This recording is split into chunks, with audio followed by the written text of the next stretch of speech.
Hello everyone, welcome in my YouTube channel. आज के इस वीडियो लेक्चर में हम डिस्कस करेंगे केमिकल बॉन्डिंग के एक बहुत इंपॉर्टेंट टॉपिक के बारे में, जो है मॉलिक्यूलर ऑर्बिटल थ्योरी।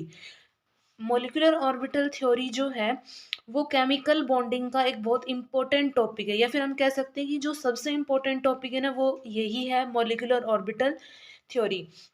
तो इसको पढ़ने से पहले ना हमें इसके अंदर ये पता होना चाहिए कि ये थ्योरी है जो ये कहाँ से जनरेट हुई है, इसका जनरेशन पॉइंट कहाँ से है। तो देखो, यहाँ पे इसका जो जनरेशन है मॉलिक्यूलर ऑर्बिटल थ्योरी का, वो किससे हुआ है? वैलेंस बॉन्ड थ्योरी से। इससे पहले क्या आई थी हमारे पास? वैलेंस बॉन्ड थ्योरी आई थी। तो वैलेंस बॉन्ड थ्योरी की कुछ लिमिटेशंस थी, जिनको ओवरकम करने के लिए कौन सी थ्योरी दी गई? That is molecular orbital theory. हम पहले वो पॉइंट्स देख लेते हैं कि वैलेंस बॉन्ड थ्योरी में क्या क्या कमियां रह गई थी, जो किसने पूरी की? मॉलिक्यूलर ऑर्बिटल थ्योरी ने। तो यहाँ पे कुछ लिमिटेशंस हैं वीबीटी की, जो आगे जाके क्या बनेंगी? पोस्टुलेट्स बनेंगी, किसकी? हमारी एमओटी की। तो सबसे फर्स्ट पॉइंट है इसके अंदर कि valence bond theory is not predict about molecular orbitals. इस वैलेंस बॉन्ड थ्योरी जो है, इसने मॉलिक्यूलर ऑर्बिटल्स के बारे में नहीं बताया। जिस तरीके से हमारे पास एटम होता है, एटम के अंदर होती हैं एटॉमिक ऑर्बिटल्स, इसी तरह जब कोई मॉलिक्यूल होता है तो उस मॉलिक्यूल के अंदर क्या होंगी? Molecular orbitals. तो इसने एटॉमिक ऑर्बिटल्स को तो एक्सप्लेन कर दिया, बट इसने मॉलिक्यूलर ऑर्बिटल्स को एक्सप्लेन नहीं किया। दूसरा पॉइंट क्या होगा कि it can not explain the magnetic nature. इसने जो मैग्नेटिक नेचर होता है उसको भी एक्सप्लेन नहीं किया। कैसे नहीं किया? देखो, अगर हम ऑक्सीजन को वीबीटी के अलोंग देखें तो वो डायामैग्नेटिक बताया, यानी कि डायामैग्नेटिक यानी इलेक्ट्रॉन वहाँ पे पेयर्ड फॉर्म में थे, और मैग्नेट से क्या हो रहे थे? वो रिपेल हो रहे थे। बट जब ऑक्सीजन को हमने एक्सपेरिमेंटली देखा तो वो पैरामैग्नेटिक पाया गया। पैरामैग्नेटिक यानी अनपेड इलेक्ट्रॉन होते हैं और मैग्नेट की तरफ अट्रैक्ट होगा। तो यहाँ तक देखा कि हमने जो वैलेंस बॉन्ड थ्योरी थी उसने मॉलिक्यूलर ऑर्बिटल्स के बारे में नहीं बताया और मैग्नेटिक मोमेंट के बारे में भी नहीं बताया। थर्ड पॉइंट जो है कि it does not tell about the stability of metal. इसने मेटल की स्टेबिलिटी के बारे में भी नहीं बताया। जैसे अगर मैं आपसे पूछूं कि यहाँ पे H2 प्लस और H2 माइनस में कौन सबसे ज़्यादा स्टेबल है, तो अकॉर्डिंग टू वीबीटी हम बता सकते हैं कि यहाँ पर H2 है ना, वो सबसे ज़्यादा स्टेबल है। लेकिन अगर मैं इसी के अंदर स्टेबिलिटी का ऑर्डर पूछूं कि पहले H2 है, ठीक है H2 है आपने बताया, लेकिन बाद में कौन सा होगा, अगर स्टेबिलिटी ऑर्डर अगर पूछा जाए, तो ये चीज़ जो है ये वैलेंस बॉन्ड थ्योरी ने एक्सप्लेन नहीं की। तो but it's stability order can not explain VBT, यानी कि इसने तीनों में से ये तो बता दिया कि H2 सबसे ज़्यादा स्टेबल होगा, लेकिन अगर मैं तीनों के अंदर स्टेबिलिटी ऑर्डर पूछूं ना कि फर्स्ट नंबर पे कौन आएगा, सेकंड पे कौन और थर्ड पे कौन, तो ये चीज़ जो है वैलेंस बॉन्ड थ्योरी नहीं बता पाई। तो इन सब चीज़ों को ओवरकम करने के लिए हमने यूज़ की MOT, that is molecular orbital theory. तो जो ये लिमिटेशंस थी, यही क्या बन जाएंगी? उसकी एमओटी की पोस्टुलेट बन जाएंगी। क्या? कि हम इससे मॉलिक्यूलर ऑर्बिटल को प्रिडिक्ट कर सकते हैं, मैग्नेटिक नेचर को बता सकते हैं, स्टेबिलिटी को डिफाइन कर सकते हैं, ठीक है। फिर आते हैं यहाँ पे कुछ मेन पॉइंट्स आते हैं एमओटी के। तो सबसे पहला जो पॉइंट है that is it will predict about molecular orbital, यानी कि हमें मॉलिक्यूलर ऑर्बिटल्स के बारे में इंफॉर्मेशन देता है। अब जैसे कि हमारे पास वीबीटी के अंदर एटॉमिक ऑर्बिटल्स होती थी जैसे कि यहाँ पे 1s1 1s2 इस तरीके से, ठीक है। तो इसी तरीके से यहाँ पर क्या होती है? मॉलिक्यूलर ऑर्बिटल्स होती हैं। मॉलिक्यूलर ऑर्बिटल सिग्मा, पाई, डेल्टा। डेल्टा जो है इसका हम ज़्यादा यूज़ नहीं करते, हम यूज़ करते हैं सिग्मा और पाई ऑर्बिटल का। अब हमें यहाँ पे ये पता होना चाहिए कि सिग्मा ऑर्बिटल कब बनती है, पाई ऑर्बिटल कब बनती है। तो सिग्मा ऑर्बिटल कब बनेगी? जब हेड टू हेड कॉलिजन होता है। हेड टू हेड अगर जब कॉलिजन होता है तो उस टाइम में क्या होता है? वहां पर सिग्मा बॉन्ड की फॉर्मेशन होती है। और जब साइड वाइज ओवरलैपिंग होती है, साइड वाइज ओवरलैपिंग जब होगी, तब वहां से क्या बनती है? हमारा पाई बॉन्ड बनता है, ठीक है। तो इतना हो गया मॉलिक्यूलर ऑर्बिटल थ्योरी के अंदर। नेक्स्ट पॉइंट में है कि number of molecular orbital form is equals to number of atomic orbital combine, यानी कि जितनी एटॉमिक ऑर्बिटल कंबाइन होंगी उतनी ही हमारे पास क्या बनती है? मॉलिक्यूलर ऑर्बिटल्स बनती हैं। तो हमने यहाँ तक क्या देखा कि हम यहाँ पे मॉलिक्यूलर ऑर्बिटल्स के बारे में पढ़ेंगे, मेनली सिग्मा पाई के बारे में पढ़ेंगे, और जितनी number of atomic orbitals combine होती हैं उतनी ही क्या बनती है, हमारे पास नई मॉलिक्यूलर ऑर्बिटल बनती है, जितनी एटॉमिक ऑर्बिटल कंबाइन होती हैं। अब किस तरह से इस चीज़ को समझने के लिए हम यहाँ पे क्या करते हैं और अच्छे से इसको देखते हैं हम यहाँ पे। जैसे देखो ये एग्जाम्पल लिया मैंने, तो यहाँ पे देखो ये क्या है 1s यानी ये क्या है, एटॉमिक ऑर्बिटल्स है। जब दो एटॉमिक ऑर्बिटल कंबाइन होती हैं तो अभी मैंने बताया था कि जितनी number of atomic orbitals combine होंगी उतनी ही एटॉमिक ऑर्बिटल्स क्या बनेंगी, नई बनेंगी। तो यहाँ पे देखो दो ऑर्बिटल्स कंबाइन हुई तो दो ऑर्बिटल्स हमारे पास कैसी बन गई, नई बन गई। अब ये जो नई ऑर्बिटल्स बनी है इस लोअर एनर्जी वाले को तो हम बोलते हैं बॉन्डिंग मॉलिक्यूलर ऑर्बिटल, और इस हायर एनर्जी वाले को हम बोलते हैं एंटी बॉन्डिंग मॉलिक्यूलर ऑर्बिटल। अब किस तरीके से जनरेट होती हैं उनके बारे में हम स्टडी करेंगे यहाँ पे। तो देखो मैं बार बार बोल रही हूँ कि हम ऑर्बिटल कंबाइन होंगी, एटॉमिक ऑर्बिटल कंबाइन होंगी, तो हमें ये पता होना चाहिए कि ऑर्बिटल होती क्या है। तो ऑर्बिटल वो होता है, ऑर्बिटल वो होती है जिसके अंदर किसी भी इलेक्ट्रॉन के पाए जाने की जो प्रोबेबिलिटी होती है ना वो मैक्सिमम होती है। यानी कि कोई भी एक इलेक्ट्रॉन है, उस इलेक्ट्रॉन के पाए जाने की पॉसिबिलिटी उस जगह पर बहुत ज़्यादा होती है, तो उसको हम बोलते हैं ऑर्बिटल। ऑर्बिटल इसको भी बोल सकते हैं that is electron is a probable wave. इसमें हम एक प्रोबेबिलिटी वेव की तरह भी हम इसको क्या कर सकते हैं, कंसिडर कर सकते हैं।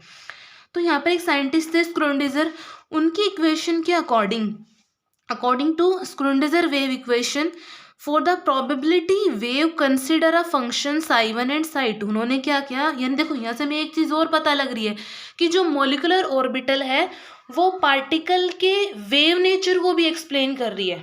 यहाँ से एक चीज़ पता लग रही है ना, जैसे हम वेव की फॉर्म में, यानी कि जो मॉलिक्यूलर ऑर्बिटल थ्योरी जो है वो पार्टिकल के वेव नेचर को भी यहाँ पे एक्सप्लेन कर रही है। तो यहाँ पे हमने जो दो ऑर्बिटल्स लिए थे according to Schrodinger wave equation, इनके जो फंक्शन है हमने कंसिडर कर लिए psi1 और psi2। यहाँ पे हमने कंसिडर कर लिए psi1 psi2, ठीक है। फिर देखो मान लो ये हमारा फर्स्ट फंक्शन था psi1 और ये था psi2। जब हमने किन्हीं भी दो वेव को आपस में मिक्स कर दिया और उनका जो psi1 और psi2 को जब हम कंबाइन करते हैं तो हमारे पास ये जो बैंड होता है ना ये इंक्रीज हो जाएगा, क्योंकि हमने दोनों को क्या किया है, ऐड किया है। तो इस तरीके का जो इंटरफेरेंस क्रिएट होता है दैट इज कंस्ट्रक्टिव इंटरफेरेंस। और कंस्ट्रक्टिव इंटरफेरेंस जो होता है वो जनरेट करता है बॉन्डिंग मॉलिक्यूलर ऑर्बिटल्स को। और बॉन्डिंग मॉलिक्यूलर ऑर्बिटल जो होती हैं वो स्टेबल होती हैं। स्टेबल क्यों होती है, लेस एनर्जी की वजह से। अब कोई भी चीज़ है जिसकी एनर्जी कम है तो वो स्टेबल रहेगी। अब किसी ने खाना नहीं खा रखा तो वो क्या रहेगा, अपनी जगह पे आराम से स्टेबल बैठा रहेगा। और जिसने खाना खा लिया उसमें एनर्जी है तो वो अनस्टेबल होगा, कभी यहाँ जाएगा कभी वहाँ, ठीक है। तो इसमें भी ऐसा ही होता है कि जो बॉन्डिंग मॉलिक्यूलर ऑर्बिटल्स जो होती हैं उनकी जो एनर्जी होती है वो कम होती है। दैट्स वाई ये ऑर्बिटल कहाँ लाई कर रही है, नीचे लाई कर रही है, ठीक है। सिमिलर तरीके से क्या होगा अगर हम इन दोनों ऑर्बिटल को माइनस कर दें यहाँ पे, तो उस केस में क्या होगा, हमारे पास एक डिस्ट्रक्टिव इंटरफेरेंस जनरेट होगा जिसको हम बोलते हैं एंटी बॉन्डिंग मॉलिक्यूलर ऑर्बिटल।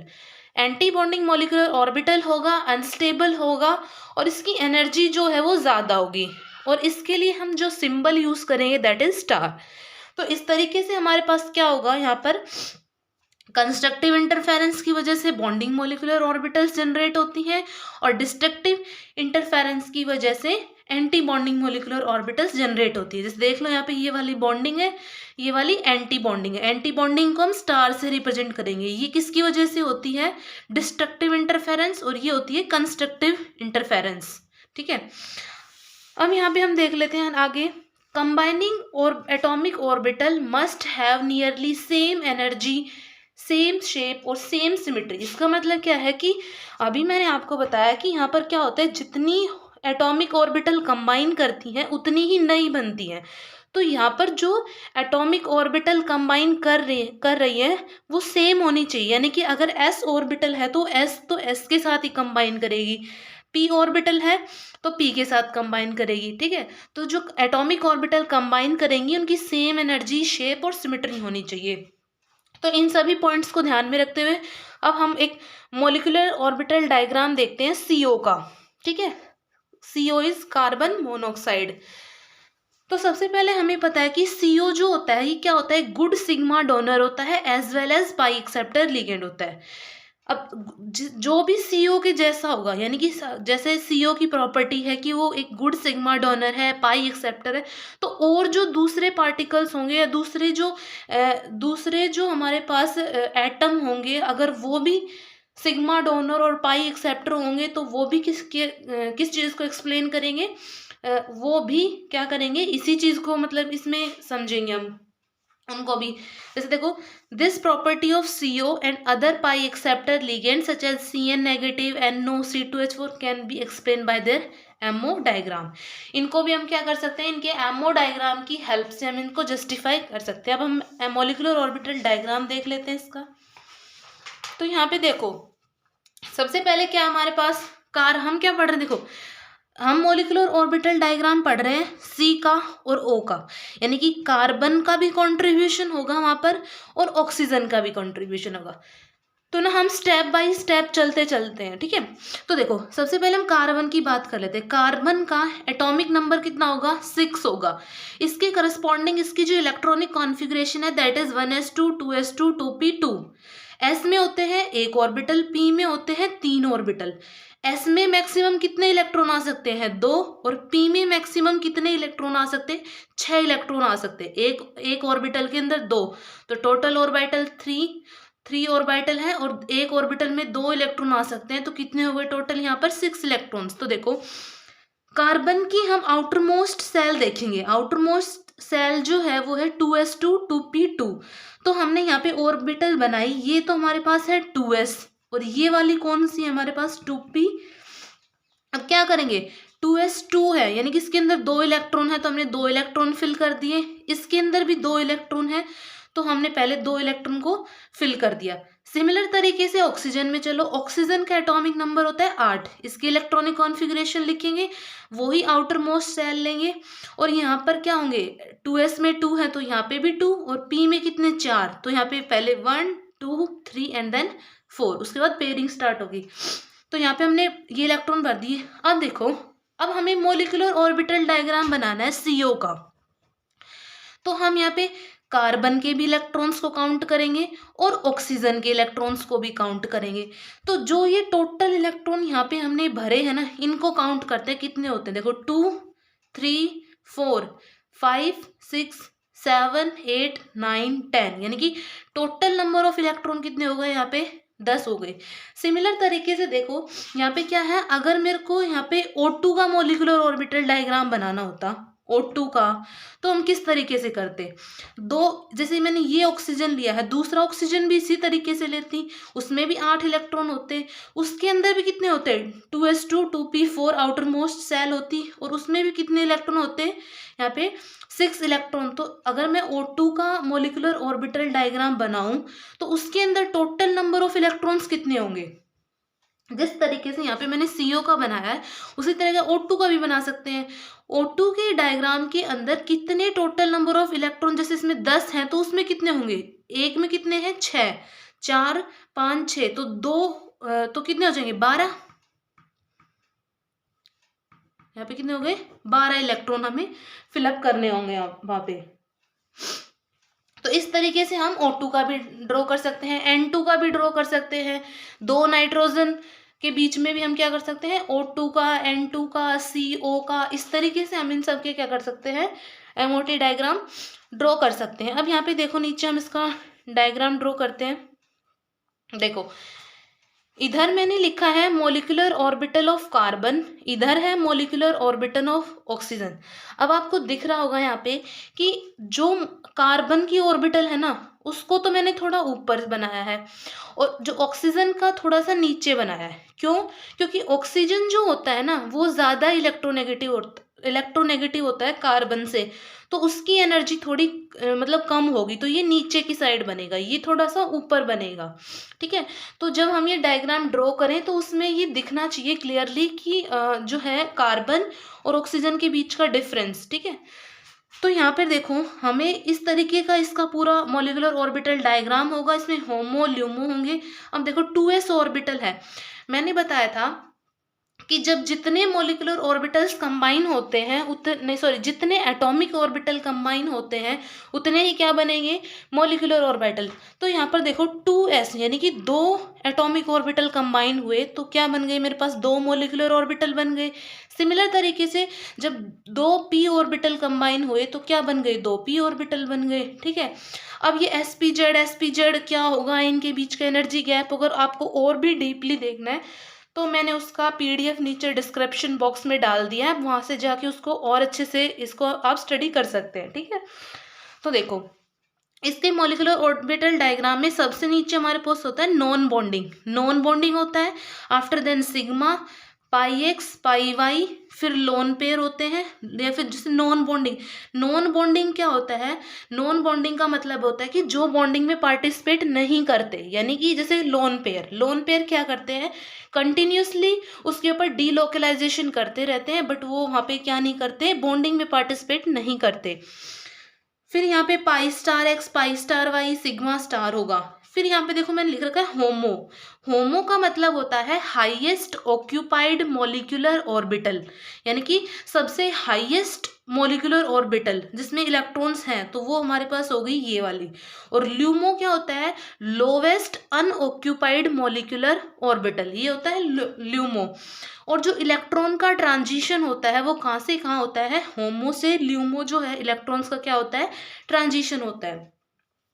अब हमने इसके अंदर टोटल इलेक्ट्रॉन कितने फिलअप करने थे, 10 करने थे। तो देखो यहाँ पे हमने 10 इलेक्ट्रॉन फिलअप कर दिए, 2 2 4 2 6 2 8 और 2 10, यानी कि हमने यहाँ पे 10 इलेक्ट्रॉन क्या कर दिए, फिल कर दिए। तो इस तरीके से हम क्या करते हैं, जो है मॉलिक्यूलर ऑर्बिटल्स को फॉर्म करते हैं। अब हम इसके अंदर बॉन्ड ऑर्डर भी देख लेते हैं किस तरीके से हम फाइंड आउट करेंगे। तो यहाँ पर देखो बॉन्ड ऑर्डर निकालने के लिए हम ये फॉर्मूला यूज करते हैं, number of electron in bonding minus number of electron in anti bonding divide by 2। तो एंटी बॉन्डिंग का एक सिंबल था, दैट इज स्टार, मतलब स्टार के अंदर कोई इलेक्ट्रॉन हमने फिलअप किए हैं, they will undergo in the category of anti bonding molecular orbital. तो देखो हमने यहाँ पे क्या किया, मैंने यहाँ पे 6 लिखा, लेकिन टोटल इलेक्ट्रॉन यहाँ पे कितने दिखाई दे रहे हैं, 10। लेकिन देखो यहाँ पर क्या है, ये जो इलेक्ट्रॉन है ना ये नॉन बॉन्डिंग में है, और नॉन बॉन्डिंग में है यानी कि बॉन्डिंग में पार्टिसिपेट नहीं कर रहे। और हमें कौन से इलेक्ट्रॉन लेने हैं, जो सिर्फ बॉन्डिंग के अंदर पार्टिसिपेट करे, number of electron in bonding. तो ये वाले तो कर नहीं रहे, तो बच कौन से गए, 2 2 4 और 2 6, ये भी नॉन बॉन्डिंग में है। तो टोटल इलेक्ट्रॉन कितने हो गए, 6। माइनस में एंटी बॉन्डिंग में एक भी नहीं है, then 0 divide by 2 is equal to कितना आ गया, 3, यानी कि जो बॉन्ड ऑर्डर आ गया CO का वो कितना आ गया, 3 आ गया। इसके साथ साथ जो मॉलिक्यूलर ऑर्बिटल थ्योरी होती है ना, वो ये भी बता सकती है कि हमारे बॉन्ड के बीच में 1.5 बॉन्ड बना है, ठीक है, 1 बॉन्ड बना है, 2 बॉन्ड बना है, मतलब फ्रैक्शनल में भी वो बता सकती है। फ्रैक्शनल बॉन्ड को भी ये क्या कर सकती है, इंटरप्रेट कर सकती है मॉलिक्यूलर ऑर्बिटल थ्योरी। अब यहाँ पे हम क्या देख लेते हैं, एक ट्रिक देख लेते हैं जिसकी हेल्प से हम क्या कर सकते हैं, क्विकली किसी भी उसका मॉलिक्यूल का बॉन्ड ऑर्डर को हम कैलकुलेट कर सकते हैं। ठीक है, तो वहाँ पे हम वो देख लेते हैं। तो यहाँ पे देखो ये पूरा हो गया हमारा किसका, CO का मॉलिक्यूलर ऑर्बिटल डायग्राम। अब हम वो ट्रिक देख लेते हैं। देखो trick to calculate bond order, कि हम बॉन्ड ऑर्डर को किस तरीके से कैलकुलेट करेंगे। तो देखो जैसे जैसे एटॉमिक नंबर बढ़ेगा, एटॉमिक नंबर इंक्रीज होगा, तो उसका जो बॉन्ड ऑर्डर है वो डिक्रीज हो जाएगा 0.5 से। जिस तरह से एटॉमिक नंबर बढ़ता जाएगा वैसे वैसे क्या होगा, उसका जो बॉन्ड ऑर्डर है वो क्या होता जाएगा, डिक्रीज होता जाएगा। अब किस तरीके से होगा, देखो अगर मान लो मेरा एटॉमिक नंबर है, कोई मेरे पास मॉलिक्यूल है उसका एटॉमिक नंबर 14 है, तो 14 के करस्पॉन्डिंग बॉन्ड ऑर्डर कितना हो गया, ये हम याद करके चलेंगे। ठीक है, इसके करस्पॉन्डिंग कितना हो गया, 3। 14 का